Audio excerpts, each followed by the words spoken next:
Muy buenas noches y bienvenidos a un nuevo programa de debate de este día, jueves 27 de agosto. Hay un tema que a mí en lo particular, yo creo que a todos los salvadoreños nos preocupa muchísimo, que es la situación económica del país. Obviamente todos sabemos lo que hemos vivido, una pandemia, una encerrona y pérdida de productividad por muchos meses, 5 meses aproximadamente, y esto obviamente tiene hoy día un efecto. Lo decíamos nosotros, lo decíamos cuando empezamos la pandemia y decíamos que esto iba a tener un costo muy duro, un costo que significa más pobreza, que significa más desempleo, retrocesos en lo que habíamos logrado en los últimos años.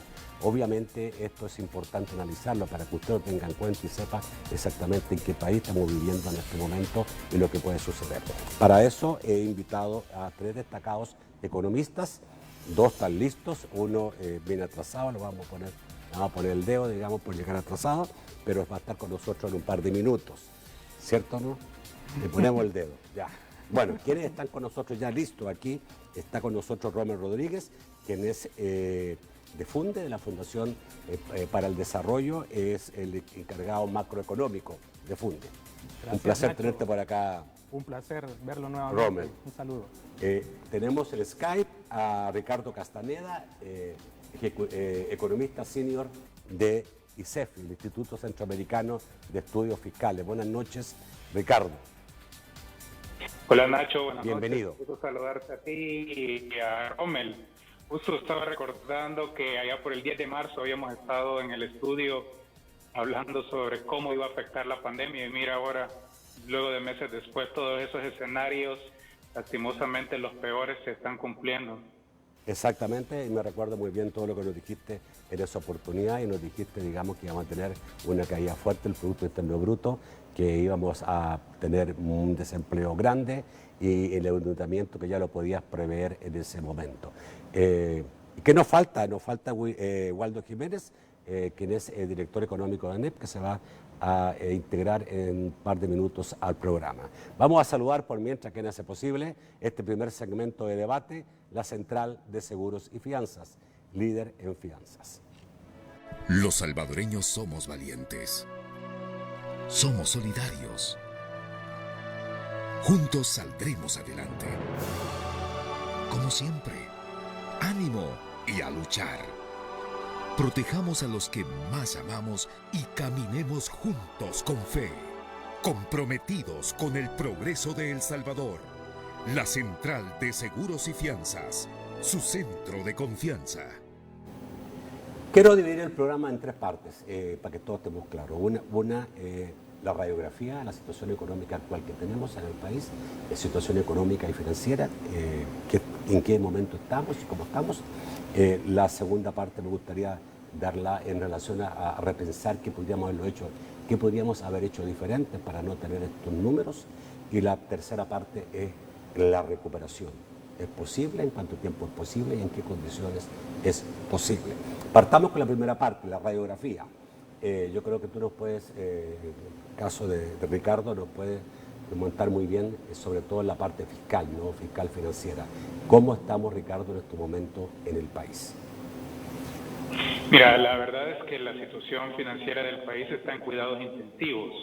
Ya previo a la pandemia la situación era sumamente complicada y con las medidas que se han ido adoptando, los propios impactos de la crisis económica, ya la situación se ha vuelto sumamente crítica. Nuestras estimaciones son que para este año El Salvador va a cerrar con una deuda del 92.1% del PIB.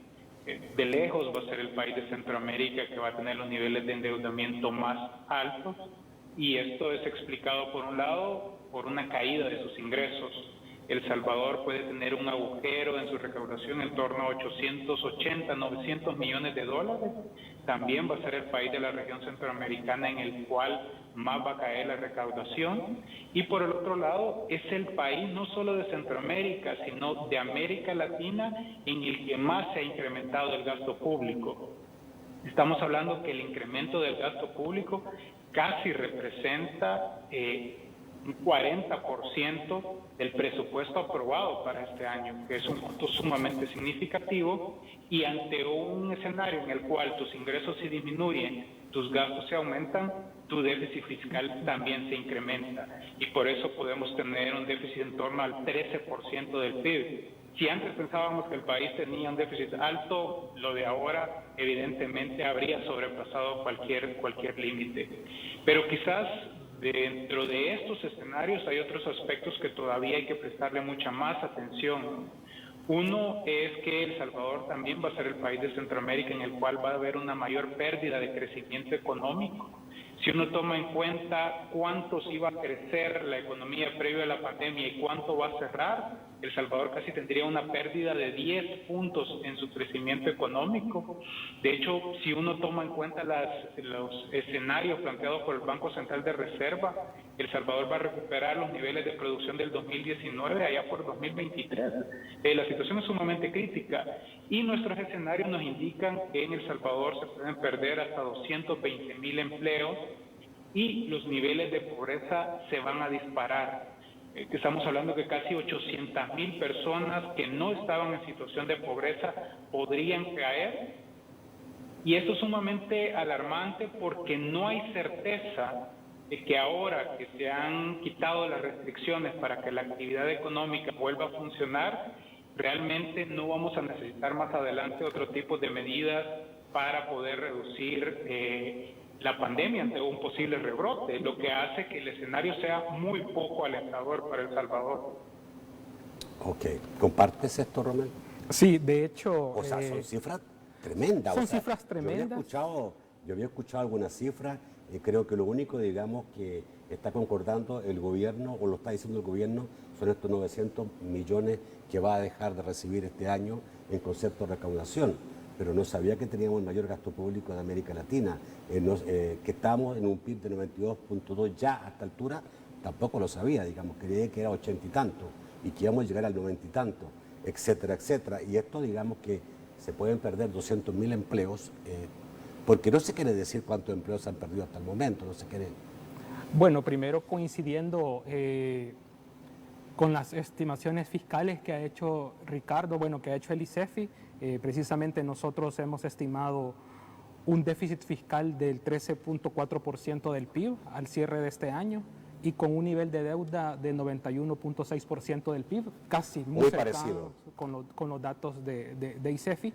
Y sobre el empleo puntualmente, según los cotizantes activos del Seguro Social, teníamos de enero a junio una caída de cotizantes activos de 60,000 puestos de trabajo, y muchos de ellos se concentraban mayormente en el rubro de comercio, restaurantes, servicios, que ahí teníamos alrededor de 17,000 empleos perdidos. Entonces, son cifras verdaderamente desalentadoras y nos dicen de la dimensión del impacto que se ha dado en la actividad económica. Yo creo que aquí el elemento determinante ha sido cómo se abordó el tema de la crisis y la visión unidireccional que tuvo el gobierno, ¿verdad?, de concentrarse única y exclusivamente en el tema de la salud, que es válido, que es pertinente porque es una dimensión importante de la vida humana, pero también recordemos que la parte económica juega un papel importante porque es el sustento material de la vida, es decir, todos necesitamos trabajar, ¿verdad? Tener ingresos. A través del trabajo se obtienen los ingresos para comer, y creo que esa es la parte que más se ha resentido actualmente, ¿no? Entonces, dependiendo, digamos, de la reactivación que se dé en la economía, ¿verdad?, que no es muy alentadora, que ya estamos viendo de que a partir de esta semana ya hubo una apertura el lunes, pero no vemos los negocios, no vemos los comercios funcionando. Eso nos dice también y nos da cuenta de los problemas que se pueden estar experimentando a nivel de liquidez, tanto de las empresas, ¿verdad?, como también de las personas que han perdido sus empleos, ¿no?, y que no tienen recursos suficientes para atender sus necesidades básicas. Romel, en el caso del desempleo, 60,000 decías tú a junio. Enero-junio. Enero-junio, esto puede haber aumentado a 70,000, 80,000. Habría que esperar las cifras. ¿Qué porcentaje de la población que trabaja cotiza? Sí, estamos hablando de la mitad, como el 50% de la población económicamente activa. Ya, sí, y el otro 50% no cotiza el seguro. Sí, efectivamente. Por lo tanto, digamos, esta cifra está en una situación peor, sí, porque no fácilmente se puede duplicar. Sí, porque la informalidad, si bien la informalidad alguien podría decir, pero mire, o sea, prácticamente cuando quedó sin efecto por la sentencia de la Sala de lo Constitucional el tema de la ley de emergencia, ¿no? Entonces, las personas de la informalidad se volcaron a las calles a trabajar, ¿verdad?, con los riesgos que eso supone, Sí, pero hay que recordar que aún así ellos pasaron meses, alrededor de 2 meses y medio, confinados, y esas personas que están en la informalidad sí viven verdaderamente, como decimos en buen salvadoreño, de coyol quebrado, coyol comido, es decir, el ingreso que obtienen ese día, ese mismo ingreso les sirve para comprar sus alimentos, llevar ingresos a la casa y poder satisfacer las necesidades de la familia. Voy al corte, volvemos rápidamente, esperamos que venga Waldo, estamos esperando a Waldo, y obviamente vamos a seguir con este tema que realmente pareciera una película de terror, pero es la realidad. Ya volvemos.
El segundo segmento de debate gracias a COSAVI. COSAVI, ahorro y crédito, tu mejor aliado para financiar tus proyectos y multiplicar tus ahorros.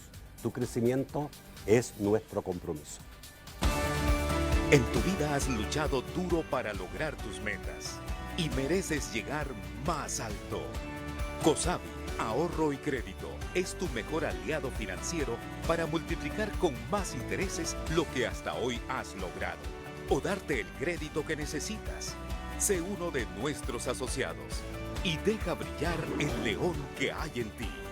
COSAVI, tu crecimiento es nuestro compromiso. Buenas noches, don Waldo Jiménez. No le abrían la puerta. ¿Qué pasa? Bueno, bienvenido. Estaba tocando en la puerta equivocada. Bienvenido. Sí. Un gusto, buenas noches. Estamos hablando de la radiografía actual del país, la situación. Hemos escuchado ya a Ricardo Castaneda, a Rommel, y realmente, digamos, se ve bastante preocupante. La situación actual, producto, digamos, de estos 5 meses, donde no hubo productividad o muy baja productividad, y obviamente, digamos, es entendible que hubo una pandemia, pero no sé qué tan entendible en las medidas que tomamos, digamos, en la medida que tomamos las medidas, digamos, si se puede llamar así. ¿Cómo ves la situación del país en estos momentos? ¿Cuál es tu panorama, tu radiografía? Mira, Nacho, como ya se ha comentado, la situación del país es muy difícil y nos esperarán meses difíciles también. Nosotros hemos visto algunos, en el corto plazo es difícil tener indicadores económicos porque salen con 2 meses de retraso, 3 meses de retraso. Por eso hemos buscado indicadores como por ejemplo el consumo de energía eléctrica, que es un indicador que refleja la actividad económica y que por fortuna también absorbe o nos muestra el teletrabajo, ¿verdad? Porque las personas que han estado teletrabajando han consumido energía eléctrica desde sus casas. En promedio, el consumo de energía eléctrica desde marzo hasta julio ha caído un 14%, lo cual sería un indicador de que en esa misma magnitud ha caído la actividad económica del país en esos 5 meses. El índice de movilidad que viene estimando Google desde hace un tiempo también nos indica una caída de la actividad económica de al menos el 40%. Entonces, en ese rango está lo que le va a suceder a la economía, los números que se van a reflejar hacia finales del año. Por supuesto, eso tiene algunos casos específicos, las exportaciones. Las empresas exportadoras se vieron en la necesidad de cerrar porque fueron obligadas a cerrar, pudiendo haber continuado sus exportaciones, su actividad, han perdido clientes y las exportaciones han caído acumulado los primeros 7 meses del año 26%. O sea, la cuarta parte de las exportaciones se han dejado de realizar. Y en ese mismo sentido, el fisco ha dejado de recibir ingresos, claro. ¿Verdad? Y sin embargo, al mismo tiempo ha sido necesario realizar más gastos, ¿verdad? Un 30% más de gastos que lo que se realizó el año pasado. Esa brecha entre... O sea, hemos producido mucho menos y hemos gastado más. Hemos gastado más y esa brecha se ha financiado con deuda, ¿verdad? Ok, Waldo, ¿tienen algún indicador de empresas cerradas en el país? Todavía no tenemos un indicador, estamos... Ahora, ¿qué se palpa en el ambiente? Estamos por pedir, en el Seguro Social cotizan alrededor de 25.000 empresas y el dato que tenemos es que alrededor de un 10% de las empresas han dejado de cotizar al Seguro Social. No sabemos si esto significa que esas empresas están cerradas y ya no abrirán o solamente están cerradas porque han sido obligadas a cerrar. Ok, un 10% es bastante alto. Un 10%, más de 2.000 empresas cerradas puede significar, digamos... Sí, estamos hablando alrededor de 80.000 empleos perdidos al mes de mayo. Seguramente en junio, julio y lo que va de agosto tendremos un acumulado de otros 20.000 empleos. Estamos cerca de los 100.000 empleos perdidos. En el ambiente... ¿A qué rubro ha afectado más el cierre, digamos, por la pandemia? El primero porque es el más grande, el de comercio, restaurante y hoteles, ¿verdad? Porque además son los que han estado obligados a estar cerrados, pero también el sector construcción se ha visto muy afectado y es curioso porque una parte de la industria de alimentos, de medicamentos ha estado abierta, sin embargo en el sector industria hay más de 10.000 empleos perdidos también. Déjame referirme a tu pregunta anterior, Nacho. Es curioso, pero en el ambiente, en las reuniones que hay de las gremiales, de los empresarios, si bien es cierto, existe ese dolor por lo que está pasando con la economía, con los empleos, con las empresas, existe mucho optimismo respecto de que una vez la economía se abra, sea posible recuperarse y hacer las inversiones. Vamos a la recuperación, ¿verdad? Más adelante, pero... Existe mucho optimismo respecto de eso. Los salvadoreños estamos acostumbrados a tener que ser optimistas. Sí. O sea, pasamos en una guerra hace muy poco tiempo, 20 y tantos años, pero eso es muy poco en la historia de un país. Y hemos tenido otro tipo de situaciones muy difíciles siempre, por lo tanto, claro, digamos, el optimismo creo que es nuestra gran cualidad. Pero quería entrar inmediatamente a la próxima pregunta, que quiero dividir en 3. La primera es esta radiografía, la segunda es qué pudimos haber hecho diferente y la tercera es recuperación. Entonces quiero irme con Ricardo. Ricardo, estamos claros, las cifras son claras, la situación es clara, son momentos difíciles, vienen momentos más difíciles todavía, pero cuando uno mira un poco atrás, y sobre todo teniendo en cuenta que pudiera haber un nuevo brote y volver a cerrar la economía, ¿cuál es la experiencia que se puede sacar de decir qué no debimos haber hecho? Yo, por ejemplo, siempre pensé que la construcción no debió haber separado, porque no existe, la construcción es posible, el distanciamiento social, pero ok, ¿qué se pudo haber hecho diferente, a tu juicio? Bueno, Mira, Nacho, quizás solo para cerrar la parte del diagnóstico, un dato que me parece importante es no solo ver cuántos empleos se han perdido, sino cómo han caído también los salarios que se están cotizando. Es decir, que hay personas que aunque han seguido trabajando, lo están haciendo con ingresos menos, porque eso también tiene un impacto importante. ¿Sobre qué cosas se tuvieron que haber hecho de manera diferente? Yo creo que un error fue haber visto que esta situación era una carrera de 100 metros cuando en realidad era una maratón. Y ya los escenarios así lo planteaban. Por ejemplo, salir a buscar endeudamiento con tasas de interés sumamente altos es algo que nos va a pasar factura, pero adicionalmente que hasta este momento no tengamos un plan. Es decir, el país nunca contó con un plan anticrisis que te estableciera cuáles eran las medidas que ibas a adoptar y cuáles eran los resultados que ibas a esperar. Adicionalmente nos enfrascamos en un debate estéril sobre si tenías que decidir sobre la economía o sobre la salud, cuando ya muy bien decía Rommel, la vida misma es integral y por lo tanto se requieren de los dos ámbitos. Y yo diría un tercer punto, es que muy rápido se pusieron en el centro los intereses electorales que los intereses de país. Y por lo tanto no se escuchó a la ciencia y en cambio nos enfrascamos en una crisis política que además ha venido a agravar la crisis sanitaria y la crisis económica que ha tenido el país. Entonces yo creo que si algo deberíamos de aprender de toda esta situación es la importancia de la madurez política, de la importancia de la planificación y la importancia del diálogo y la concertación. Ok. Rommel. Yo creo que la lección que podemos tomar o aprender si se diera un nuevo rebrote es planificar cómo vamos a administrar la política pública para ayudar a las personas, porque lo que hemos visto es una serie de medidas, ¿verdad? Ayudas, apoyos, que creo que han sido importantes, pero que no forman parte de un plan integral que tenga una visión de mediano y largo plazo.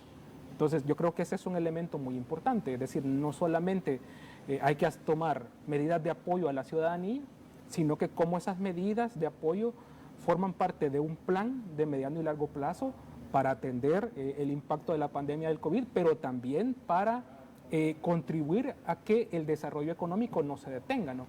Y en esto hay un elemento muy importante que usualmente se nos olvida. Nosotros nos caracterizamos por ser en la región latinoamericana como uno de los países de más bajo crecimiento económico, ¿sí? Y ya teníamos un nivel de endeudamiento alto. Ahora, viene este shock, ¿verdad? Este impacto fuerte que lo que hace es confinarnos a todo. Entonces, el Producto Interno Bruto cae considerablemente, ¿no? Se tiene previsto una caída alrededor del 8% este año y los niveles de deuda se elevan considerablemente y eso nos limita el espacio fiscal. Entonces, si tenemos un rebrote, ¿cuál es el margen de maniobra que tenemos? Nulo. Entonces, ¿qué se va a hacer? ¿Qué se va a retomar? Entonces, lo poquito que tenemos todavía, porque faltan recursos que están siendo incorporados al presupuesto y está esa discusión al interior de la Comisión de Hacienda con el señor ministro de Hacienda, ¿verdad? Tienen que ser utilizados efectivamente para que rindan fruto, ¿verdad? Y sean utilizados de forma efectiva, productiva y adecuada para que puedan dar resultados y puedan contribuir a una recuperación económica. ¿Qué se puede haber hecho mejor? ¿Y qué debemos tomar en cuenta, digamos, si hay un rebrote, ¿no? Mira, además de coincidir que estamos en campaña electoral desde el 9F y que no hay plan, Sí. Pienso que el sector formal, las empresas del sector formal que han estado operando, Nacho, han mostrado que una parte mayor del sector privado pudo haber estado abierto, cumplido con sus tareas productivas y tener un mínimo de contagios. Las empresas que han estado abiertas en los diferentes sectores que he mencionado, el sector financiero, las empresas de electricidad, de telecomunicaciones, los mismos canales de televisión, han tomado las medidas que corresponden. Han habido contagios, sin duda, es difícil que no haya contagios cuando es un virus que se transmite muy fácilmente, pero ha estado todo entre los parámetros, controlado, y esa es una experiencia que nos muestra que ante situaciones futuras de un rebrote, deberíamos mantener la economía abierta con las medidas de bioseguridad que corresponden. Sin duda, un problema en esa situación es el sector informal, ¿verdad? Porque ese sector informal, sobre todo el que está en la calle, no tiene ni siquiera las condiciones sanitarias mínimas, y entonces ahí podrían enfocarse los esfuerzos para minimizar el impacto de cualquier rebrote del virus. Fue muy abrupto. Muy dura, además, digamos, la cuarentena. No sé si ustedes han podido ver experiencia en otros países, digamos, ¿cuál fue la diferencia entre cómo actuamos nosotros, cómo actuaron en otros países? Yo te doy unos, no tengo el dato exacto, pero las exportaciones del resto de países de Centroamérica, excepto Costa Rica, todos los sectores exportadores han crecido. Todos. ¿Han crecido? Han crecido. ¿Y nosotros vamos a bajar? Incluso con dígitos, no solamente con un dígito de crecimiento, algunos hasta con 2 dígitos de crecimiento. Ok. ¿Cómo se comportó Centroamérica, tú que le llevas, digamos, Ricardo, el dedo todos los días en comparación con nosotros? ¿Cuáles son las grandes diferencias en cómo tratamos esta situación? Mira, por ejemplo, en el caso de Honduras también tomó medidas sumamente fuertes, incluso hubo toque de queda y también va a ser uno de los países más afectados. En el caso de Guatemala tuvo un mix de primero fueron medidas sumamente fuertes, pero luego se empezaron a relajar. Quizás creo que el ejemplo nuevamente para aprender lecciones es el caso de Costa Rica, ¿no? En el que no hubo un cierre por completo, pero tener un sistema de salud sumamente fuerte le ha brindado las posibilidades de que no hubiera necesidad de tener medidas tan drásticas como el resto del país. Ahora, yo sí quisiera destacar algo, Nacho.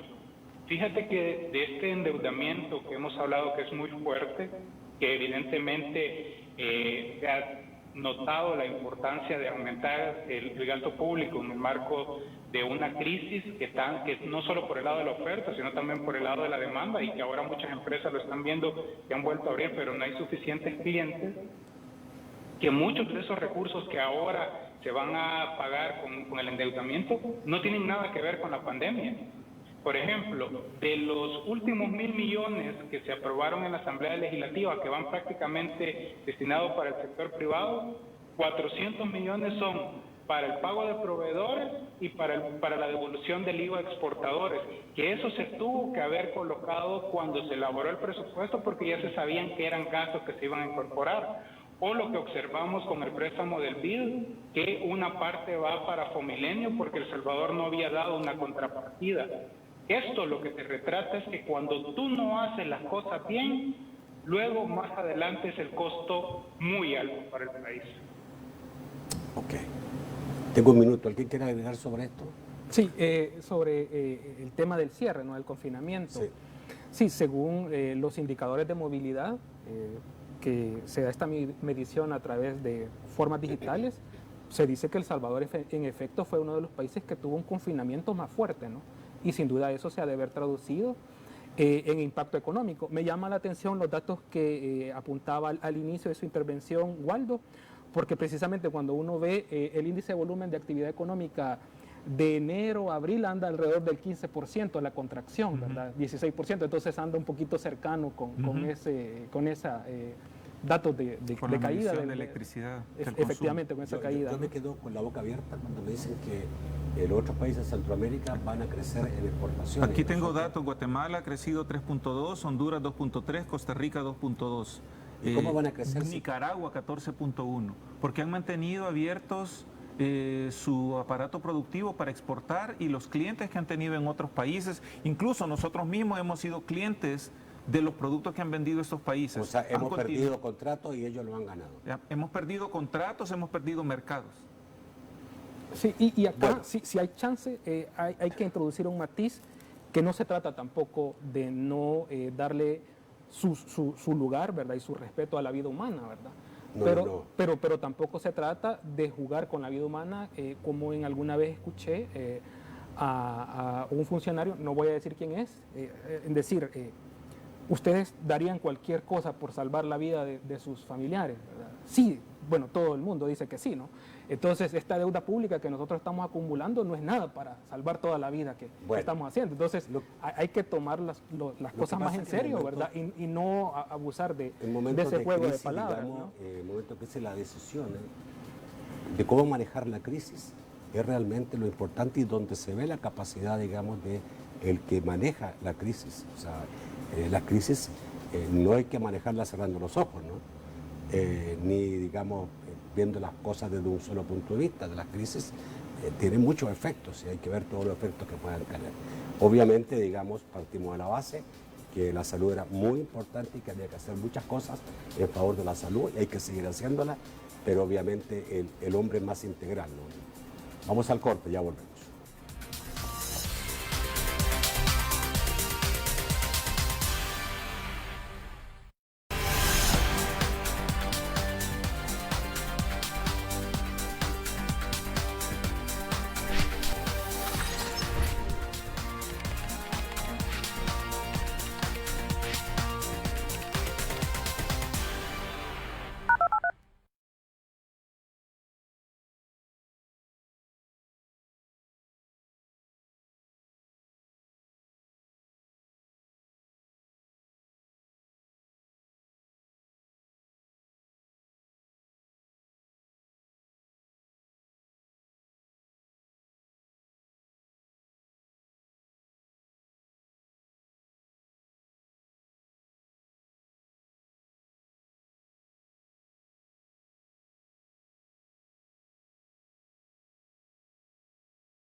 El tercer segmento de debate gracias a Sistema Fedecrédito. Con Fedemóvil y Fedebanking del Sistema Fedecrédito puedes realizarle fácilmente transferencias a tus familiares y amigos desde donde te encuentres. Porque mi tiempo es importante, con la app Fedemóvil puedo hacer mis operaciones financieras cómodamente desde donde esté, en cualquier momento y hasta cuando estoy fuera del país. Solo descarga la app Fedemóvil, sigue los pasos y realiza fácilmente pagos en línea, transferencias, encuentra puntos de atención y las mejores promociones hasta donde quieras. Sistema Fedecrédito. Queremos darte una mano. Bueno, y siguiendo incluso, digamos, como deberían ser las cosas, hoy día tenemos que preguntarnos después de escuchar todo esto y cómo ven ustedes la recuperación, qué posibilidades tenemos de recuperarnos qué posibilidades tenemos de recuperarnos, cuánto tiempo lo puede tardar la recuperación y qué debemos hacer para recuperar lo perdido. Parto con Ricardo. Mira, yo creo que si uno toma en cuenta las estimaciones oficiales, estaríamos hablando que para recuperar los niveles de producción del año 2019, como decía al inicio, posiblemente sea ya por el 2023. Es decir, que casi estaríamos hablando de un quinquenio perdido en términos de crecimiento económico. Pero si observamos la caída en pobreza, prácticamente estamos hablando de la pérdida de una década. Entonces, realmente tenemos que prepararnos ante un escenario en el cual la recuperación va a ser sumamente lenta. Y de hecho no hay certeza de que no puedan haber nuevos rebrotes y que eso pueda afectar la economía. A partir de ahí nosotros hemos señalado desde el instituto que esto tendría que haber sido una oportunidad para poder modificar aquellas cosas que ya estaban mal en la economía. Es decir, El Salvador, esa normalidad anterior no era una normalidad buena. 2 millones de personas vivían en situación de pobreza, 2.5 millones habían padecido inseguridad alimentaria ya previo a la pandemia. La mayor, casi estamos hablando que 800,000 niños, niñas y adolescentes estaban afuera de las escuelas y el sistema de salud era sumamente frágil. Lo que nosotros hemos recomendado es recuperar la economía poniendo en el centro a las personas. ¿Y esto qué es? Es una cuestión sumamente sencilla. Al momento que elabores el presupuesto para el próximo año, debes de tener muy clara cuáles son las prioridades. Y las prioridades deberían de ser educación, salud, el tema de protección social y el tema de inversión en infraestructura. Tenés que eliminar los gastos superfluos, los gastos innecesarios y los gastos que no son prioritarios. El manejo de la política fiscal es clave, pero también es cierto que tenés que transformar la actual política fiscal, porque si nos quedamos con cómo ha quedado la situación fiscal y a partir de ahí tú intentas recuperar la economía, simplemente no lo vas a poder hacer, porque vas a ver que en los presupuestos de los próximos años solo el servicio de la deuda te va a comer esos recursos. Por eso nosotros hemos señalado que hoy más que nunca se requiere un pacto, porque todos los actores deben de ceder, todos los actores deben de ponerse de acuerdo, básicamente sobre 3 preguntas. ¿Cuál es el país que queremos? ¿Cuánto cuesta? ¿Y cómo lo vamos a financiar? Ok. ¿Ronen? Y yo voy a continuar lo que dice mi colega. Y para ese pacto un elemento muy importante es la legitimidad. Es decir, una legitimidad que base la política fiscal en el tema de la transparencia, en el tema de la rendición de cuentas. Porque ningún actor... Confianza. ¿verdad? Exactamente, ningún actor va a estar dispuesto a aportar más, ¿verdad? Si es que se necesita aportar más, o también a socarse el cincho, si no se conocen verdaderamente, ¿verdad? Cómo se manejan, cómo se utilizan los recursos. Y creo que ese también ha sido un elemento deficitario que nos ha mostrado lamentablemente este marco, este contexto de la pandemia del COVID, de que el Estado ha obtenido una gran cantidad de recursos debido al endeudamiento, pero no siempre se ha conocido de forma clara, ¿verdad?, cómo se están estos recursos gastando, cómo se están erogando, ¿no? Yo añadiría algo adicional a lo que dice Ricardo. En la práctica, si no se da este acuerdo, lo que vamos a tener es un verdadero conflicto político. Ya lo dijo el señor presidente de la República, yo no tengo redes sociales, pero tengo la fortuna que me cuentan, ¿verdad?, lo que dice el señor presidente, y dijo, increméntese los techos de educación y salud, efectivamente, que va en la línea de lo que dice Ricardo, pero en la práctica ese incremento de los techos de educación y salud en el proyecto del presupuesto del año 2021 va a competir con un gasto que es inexorable y que es el pago del servicio de la deuda. Podemos tener, cuando ya se vaya incorporando todo lo que se aprobó, todos estos préstamos que todavía están en proceso de discusión, pero se va a ir incorporando al presupuesto, ¿no? Ahorita andamos por 1.700 millones de dólares que se han incorporado de diciembre del año pasado a junio, ¿no? Y falta todavía más. podemos tener el pago del servicio de la deuda un incremento solamente en lo que corresponde de pago de intereses de 1 punto del PIB, o sea, para que uno se haga la idea, ¿no? Porque, bueno, tuvimos una emisión, ¿verdad? Una tasa alta de 9.5% y eso sin duda va a tener una traducción y un impacto fuerte en las finanzas del Estado. Ok. ¿Tu opinión, Waldo, sobre cómo recuperarnos?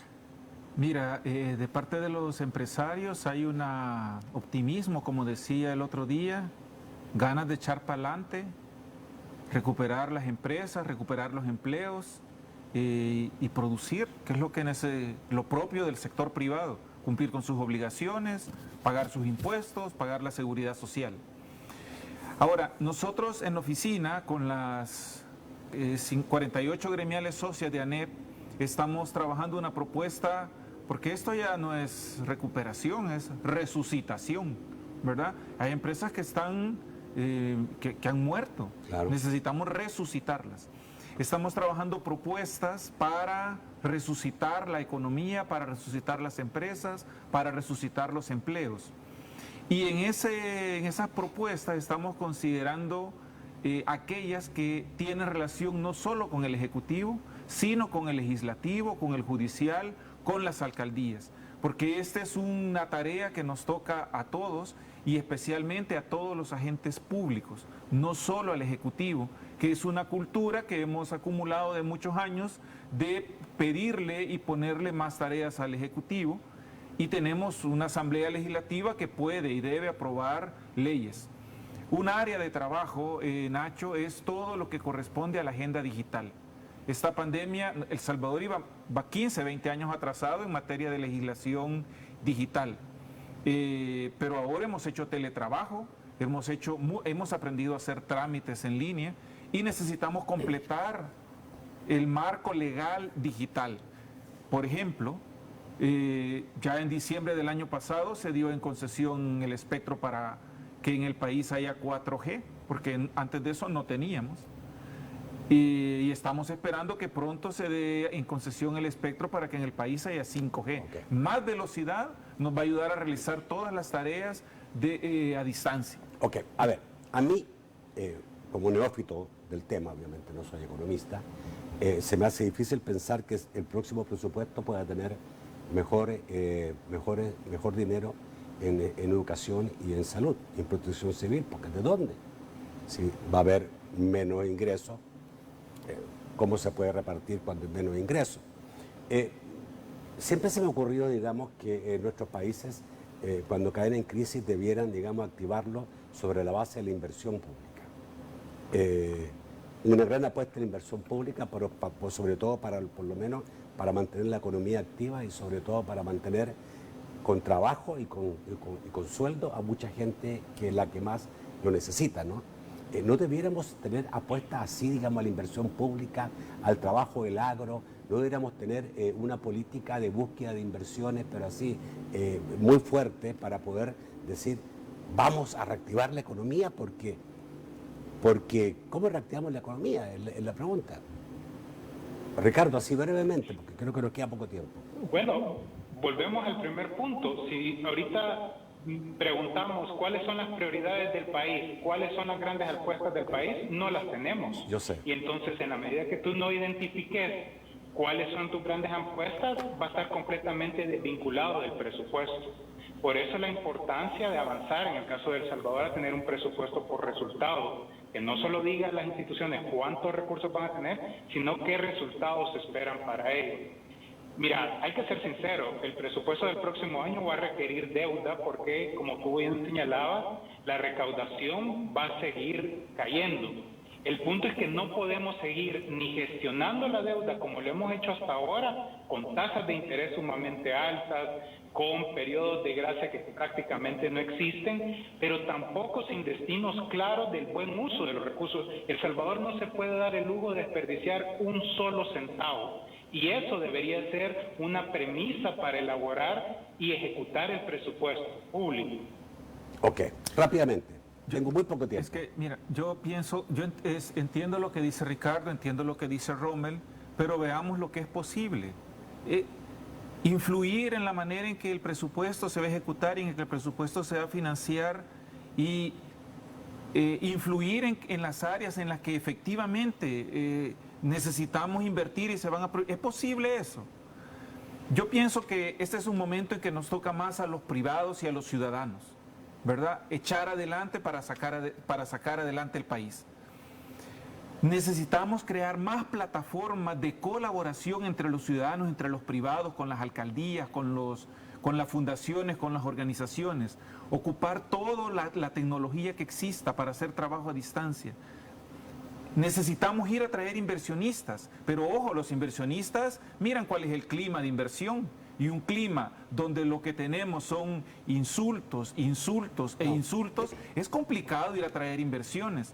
Entonces, Nacho, es más, fíjate que la cultura que le estamos enseñando a nuestros hijos, le estamos enseñando a nuestros hijos que cuando hay alguien que piensa diferente de lo que yo pienso, tengo que insultarlo, tengo que echarlo a patadas, tengo que llamarle genocida, asesino, no sé cuánto, decir que lo voy a quemar. Entonces, esa es la cultura que estamos generando, eso es lo que nos va a permitir atraer más inversiones. Entonces, pero ese es el ámbito político y vienen elecciones en muy pocos meses y el ambiente se va a poner más difícil. La acción corresponde más a lo que nos corresponde hacer a los privados.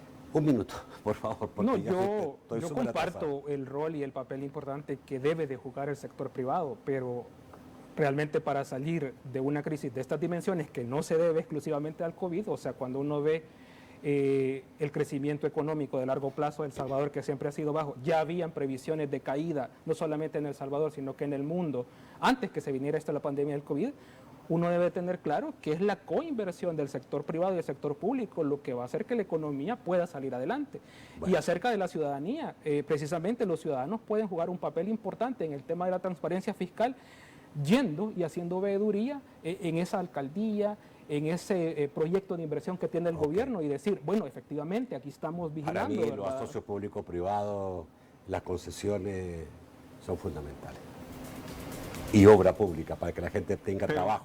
Pero si el gobierno no tiene dinero, Nacho, necesitas a los privados para que hagan esa inversión. Claro, hay que llamar a los privados y darle confianza para que inviertan. Vamos al corte, ya volvemos.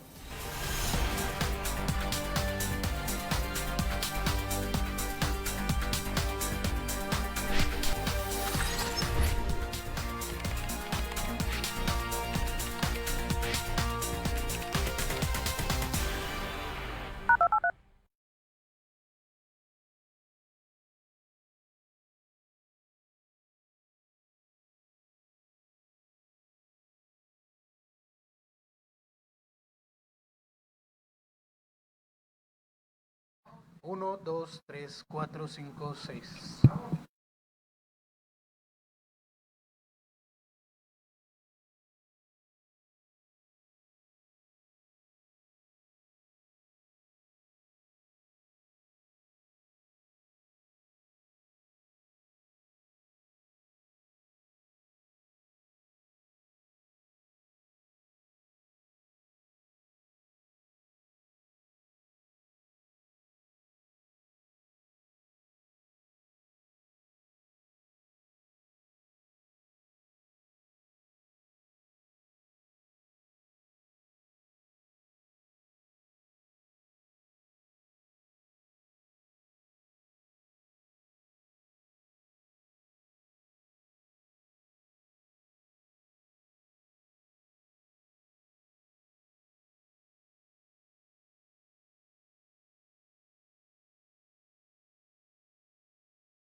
Vamos rápidamente con Mao Hernández para saber qué dicen los amigos televidentes esta noche. Muy buenas noches, Mao.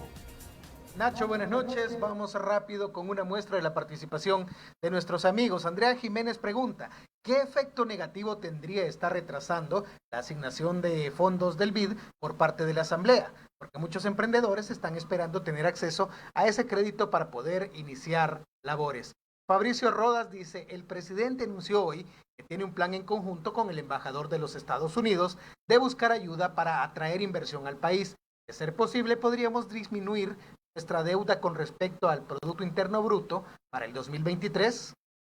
Irma Aguilar nos dice, el sector privado ha seguido trabajando. Hemos visto que venden por medio de redes sociales y vemos mucha gente que ha puesto su propio negocio por la necesidad. Eso puede ayudar a la economía del país. Max Leiva dice, los trámites aduaneros son ridículos. Llevan la palabra burocracia a otro nivel. Estoy intentando importar unos equipos médicos y me están pidiendo hasta la magnífica. ¿Cómo estará la economía en unos meses? Nos deberían de facilitar y aplaudir por querer invertir. Jaime Carballo dice, buenas noches, todos coinciden que hubo un mal manejo desde el punto financiero de esta emergencia. Además de ello, ¿qué opinión les merece lo que pudo ser también probables actos de corrupción y la falta de transparencia en el manejo de fondos utilizados?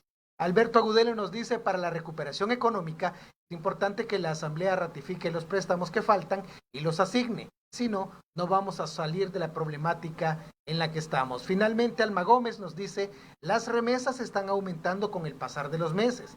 Esa podría ser una ayuda para crecer económicamente. Regresamos al set para las respuestas. Ok. Tengo una pregunta, ese muy buen programa. Podría preguntarle a Ricardo, que no tengo duda de su excelente papel. ¿Qué expectativas tiene esa comisión creada por la Asamblea Legislativa para hacer Contraloría de los fondos aprobados para la pandemia? ¿De verdad cree que la comisión podrá hacer algo para transparentar realmente los fondos públicos aprobados? Y le pregunto a Ricardo, porque Ricardo creo que es parte de esa comisión. Sí, efectivamente, yo soy el representante del ICEFI en esa comisión, donde también está FUNDE, está la Universidad de El Salvador, la Universidad Francisco Gavidia y un representante de las organizaciones de contaduría. Mira, Nacho, como les decía, yo a los diputados el día lunes que nos reunimos en la Comisión Política, que esta comisión no debe de buscar y no intenta sustituir la institucionalidad del país, sino lo que trata es de aportar a partir de un conocimiento técnico, saber que la ciudadanía conozca realmente cómo se han manejado los recursos.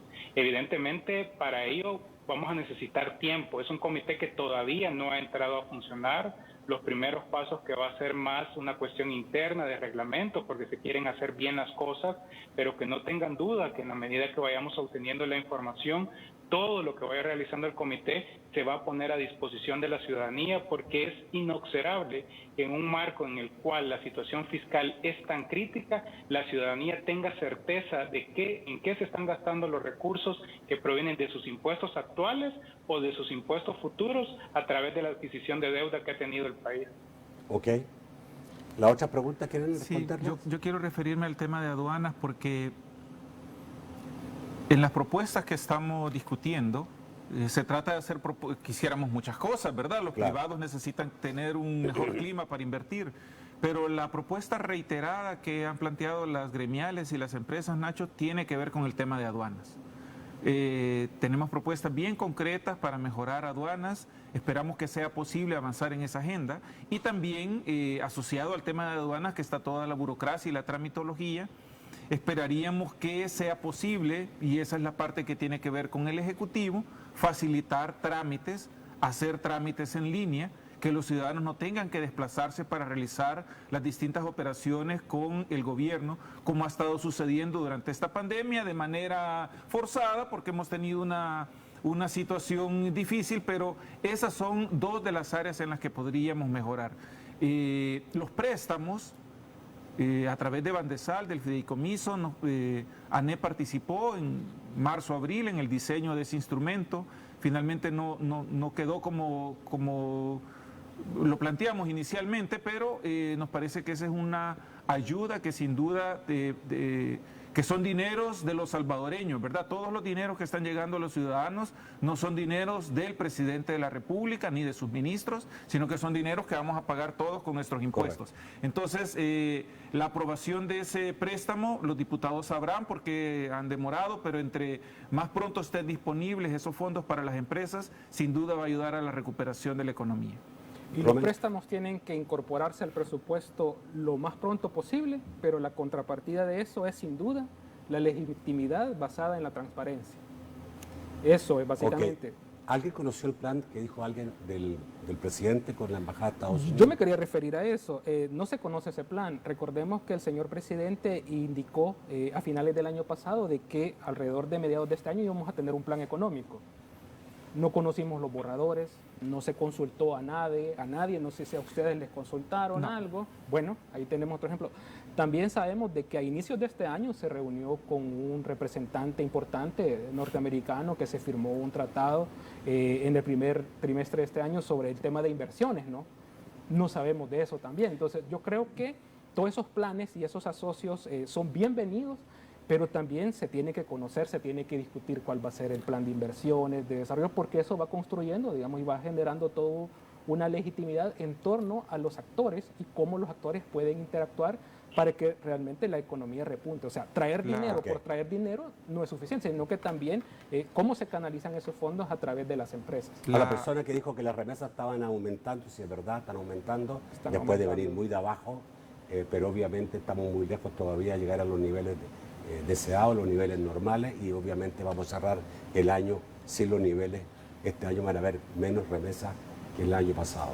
Sí, la información que yo tengo es que el ofrecimiento del gobierno de los Estados Unidos a El Salvador y a otros países de América Latina sobre traer empresas norteamericanas radicadas en China para que se instalen en nuestra región está asociada a la campaña del gobierno de los Estados Unidos para nombrar al presidente del BID, que sea el candidato del presidente Trump. O sea que es algo que no es concreto porque todavía depende de quién va a ser el presidente del BID. O sea, puede ser, digamos, una maniobra. Bueno, ese es otro tema, la presidencia del BID, que eso ya un día se la contaremos.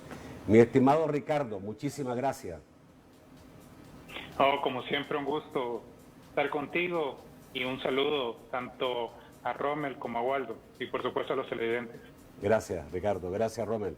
Un placer, un gusto estar de nuevo acá en este set, cuando estuvimos también compartiendo, cuando comenzaba todo esto de la pandemia del COVID. Así que... Gracias, Waldo. Gracias, Nacho. Gracias. Un gusto, Ricardo, Rommel.